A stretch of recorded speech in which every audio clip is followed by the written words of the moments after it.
O governo deve antecipar a reoneração do diesel que estava prevista para janeiro de 2024. O objetivo do Ministério da Fazenda é viabilizar a redução do preço dos carros populares. A medida provisória com as regras já está pronta e já deve ser apresentada nesta semana. Para analisar como a oposição vai se comportar diante da possibilidade desse aumento e da estratégia para baratear os veículos, nós vamos conversar agora com o deputado federal do Partido Liberal do Rio Grande do Sul, Giovanni Cherini. Assim mesmo fala seu sobrenome? Bom dia, deputado. Bom dia. Um chimarrão já na mão, é isso? Quando aqui acabou sendo aportuguesado meu nome. É Giovanni Cherini. É Cherini. Muito bem, Cherini. Deixa eu perguntar já para o senhor, se essa ideia avançar, o diesel voltará a ser tributado, possivelmente neste mês, junto com outros combustíveis, e aí haverá um impacto inflacionário? Bom, primeiro, a minha saudação ao Marcelo Matos, a Elisângela Carreira, também o comentarista Kobayashi, estava acompanhando aí todas as entrevistas da Jovem Pan, e dizer que eu estou em Porto Alegre, um sol lindo aqui, vamos falar em coisa boa primeiro, um sol lindo, um domingo com 18 graus aqui em Porto Alegre, na capital do estado. Eu fui o deputado mais votado aqui do Rio Grande do Sul pelo Partido Liberal, fiz 162 mil votos.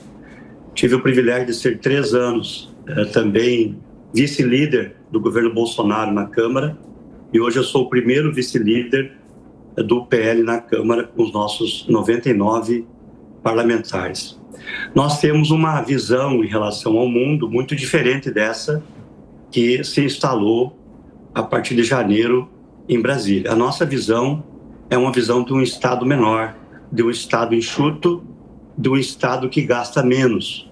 Nós hoje temos um governo que precisa de muitos impostos, que precisa, que nem esse caso do diesel, desonerar o diesel, e tem mais um outro fator ainda, muito forte nisso, que é a questão de uma vontade muito maluca, na minha forma de ver, de vingança, né? Você pode ver que o presidente Bolsonaro, em 2022, fez um esforço sobrenatural para baixar o preço dos combustíveis, e todo mundo duvidava. E ele fez tudo o que ele pôde para fazer isso. Em março, então, teve esse incentivo na questão do combustível, baixando o preço dos combustíveis em março de 2022, e agora em 2023, o governo do PT também fez isso e hoje anuncia essa questão de desonerar o óleo diesel, com o propósito de fazer com que os carros populares baixem o preço. Mas eles não estão preocupados, por exemplo, que vai atingir o agronegócio. E o agronegócio é a única coisa que está dando certo no país. Só que eles pensam que é só o agronegócio que vai ser atingido. Não, vão ser atingidos todos os agricultores do Brasil. Porque até os pequenos agricultores têm um pequeno tratorzinho, têm uma pequena caminhonete para vender as suas hortaliças. Então, todos serão atingidos. E aqueles, especialmente, os caminhoneiros, os agricultores, e que a grande maioria acabaram apoiando o presidente Bolsonaro. A gente sente um cheiro, né, de uma vingança. Para a gente estimular a economia, eu penso que os impostos precisam baixar. Essa é a nossa visão. E não é uma visão simplesmente conservadora de direita, que é o que o PL pensa. Na verdade, é uma visão de que, para baixar a inflação, para baixar os juros, que eles tanto criticam, nós precisamos não produzir uma inflação. E quando o presidente Bolsonaro saiu do governo, e esses números eles não gostam, a nossa inflação era menor que os Estados Unidos. E o crescimento do país era maior que a China. Então o Brasil está afundando justamente por essa visão equivocada de aumento de impostos. Agora tem uma área que eles poderiam muito bem regularizar no Brasil, que poderia gerar muitos impostos. É a área dos jogos, por exemplo. Hoje tem mais de 1.000 sites aí jogando, sem pagar imposto nenhum. Hoje está lá no Senado esse projeto, foi aprovado na Câmara, poderia gerar milhões de empregos e milhões de impostos. Essas áreas que o governo deveria pegar, e não as áreas que estimulam a economia. Porque na medida que você tem um diesel mais barato, você acaba fazendo com que o caminhoneiro consiga ter um transporte mais barato, uma comida mais barata, e também o nosso agricultor. Então, infelizmente, por isso que tem uma briga.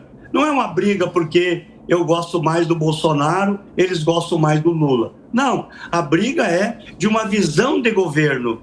Um governo que, infelizmente, diz uma coisa e faz outra, e um governo que queria o tempo todo fazer com que a liberdade econômica chegasse das empresas, que não tivesse tantas amarras em termos trabalhistas, em termos de licenças. Então, a nossa visão, é por isso que há esse confronto no país. Às vezes as pessoas dizem, não, mas eu não posso mais viver nessa divisão. Não, a divisão é de uma visão, é um projeto político. O nosso projeto político é de direita, conservador e que quer um Estado pequeno, um Estado enxuto, porque nós temos certeza que o Estado é ineficiente, incompetente, bota dinheiro fora, gasta onde não precisa e, infelizmente, aí tem que aumentar os impostos. É o caso do óleo diesel. Deputado, agora a pergunta do nosso comentarista Nelson Kobayashi. Deputado Cherini, é um prazer falar com o senhor, muito bom dia. Deputado, eu queria saber, além dos impactos para o agronegócio que o senhor já trouxe, se essa política de tirar no óleo diesel e colocar ali para um benefício no carro popular, se isso beneficia o mais pobre, porque esses carros populares, ainda que com os descontos que são pretendidos, vão ficar na faixa de 60 mil e quem ganha um salário mínimo não consegue comprar carro zero de 60 mil. Já o óleo diesel vai impactar o agronegócio, que vai repassar o preço, a pessoa que vai transportar vai encarecer o seu transporte também, vai repassar o preço e de repasse em repasse, isso vai tornando o produto no caixa do supermercado mais caro. Será que essa política não é contra o mais pobre no final das contas? Infelizmente, é totalmente contrária àqueles que mais precisam. Eu sempre cito aqui, nós temos a Serra Gaúcha, que cresce a passos largos e não tem praticamente muita pobreza.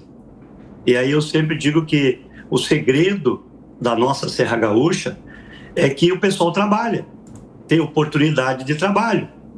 E essa é a nossa visão em relação ao Brasil. Nós precisamos gerar emprego. Não adianta fazer essas ações artificiais, que é o caso do carro mais barato. O que a gente precisa é fazer com que o trabalhador possa ganhar um salário melhor e amanhã ele possa comprar o seu carro. Mas, para isso, nós precisamos estimular a economia. Nós, aumentando impostos, não estimulamos a economia. Pelo contrário, nós geramos inflação, geramos preços mais altos dos produtos e jamais um pobre vai conseguir comprar um carro, né? Um carro mesmo que seja popular. Vai custar 70, 60, 70 mil reais. Qual a pessoa da classe C e D que vai conseguir comprar um carro nesse preço? Então, na verdade, é um engodo. Talvez seja muito mais uma fórmula equivocada de vingança contra aqueles que foram para a rua, contra aqueles que mostraram que o caminho que eles queriam era a liberdade, porque o agricultor não precisa do governo.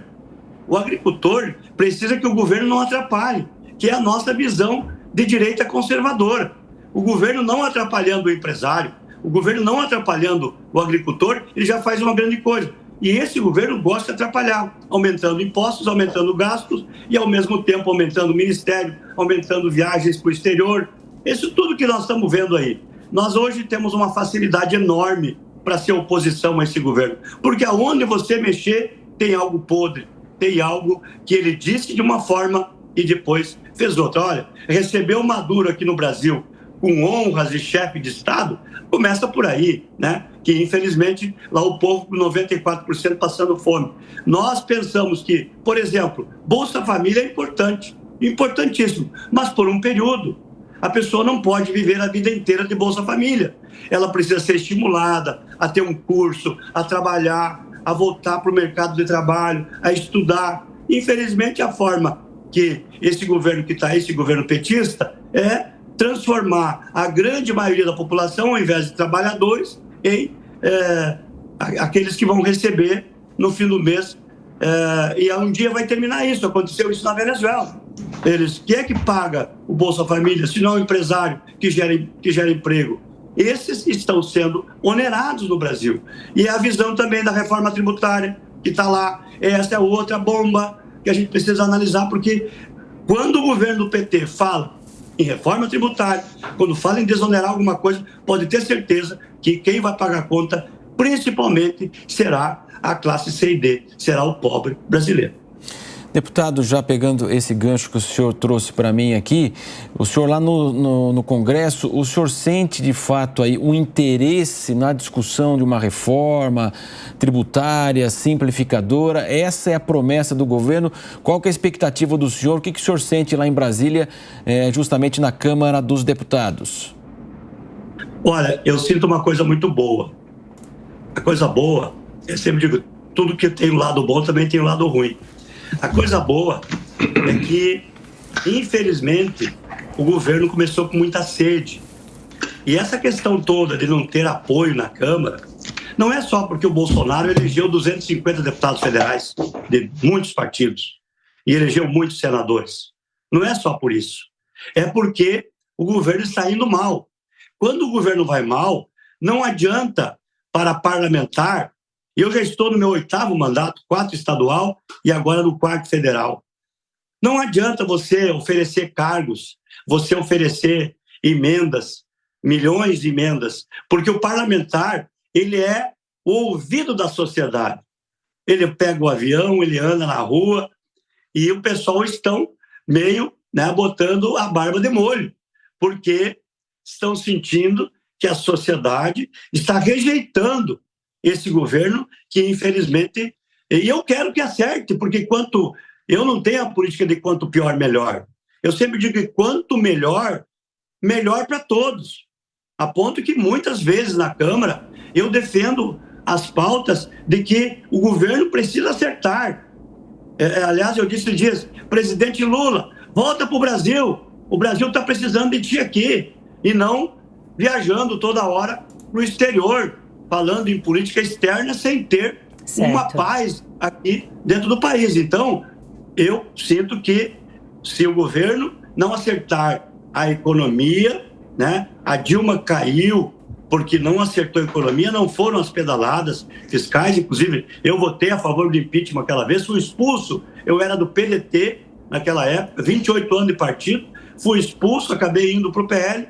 Graças a Deus, hoje, sou um homem que tenho muita convicção do que eu estou dizendo, que, infelizmente, esse governo precisa ouvir também a oposição, porque na medida que você tira a liberdade da oposição, você tira as possibilidades de acertar. Eu, pela experiência política que eu tenho, eu sempre digo, a gente tem que ser amado pelos nossos parceiros de partido. Muito bem. E nós temos que ser respeitados pelos adversários. É assim que eu penso a política. Então, infelizmente, esse governo não está respeitando nem os seus companheiros e muito menos os seus adversários. Muito bem, nós conversamos então com o deputado Giovanni Cherini. É assim então, né, deputado? O sobrenome agora está certinho. Muito obrigada pela sua participação aqui no Jornal da Manhã. Obrigado, um abraço, que Deus abençoe a todos.